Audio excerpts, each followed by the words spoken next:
On le sait, l'enjeu de transport collectif, il est essentiel dans nos vallées alpines.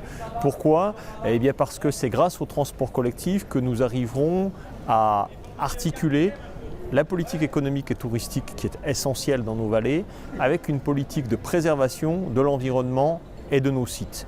Et je crois que le train, le bus également, mais le train qui doit être développé, répond parfaitement à cet impératif de conciliation entre l'économie et l'environnement. Donc la rénovation de la ligne ferroviaire Saint-Gervais-Chamonix-Martigny est pour nous absolument essentielle dans la mesure où cette ligne est une des épines dorsales, colonne vertébrale des transports collectifs.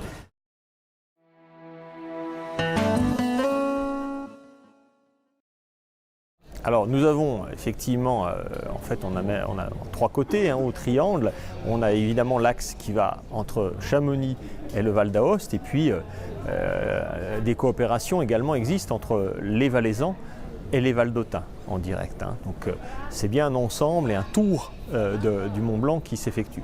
Pour ce qui concerne la politique qui est basée sur les relations entre le Val d'Aoste et la vallée de Chamonix, nous avons grâce à des programmes européens densifier le nombre de liaisons en bus par le tunnel du Mont Blanc, notamment en pointe touristique, et organiser avec les opérateurs de remontée mécanique, les sociétés gestionnaires des domaines skiables, des produits intégrés, domaines skiables plus transport, qui permettent là de répondre à un souhait de notre clientèle touristique, quand bien même elle est logée par exemple à Chamonix, que d'aller passer une journée à Courmayeur ou une journée à Verbier. Donc des accords commerciaux passés entre sociétés de remontée mécanique et avec les opérateurs de transport. C'est un succès puisqu'on a plusieurs dizaines de milliers de journées skieurs qui sont actuellement mises en œuvre sur les domaines transfrontaliers et par le biais de ces échanges. Nous souhaitons évidemment que ces journées soient le plus possible organisées autour d'allers-retours en transport collectif.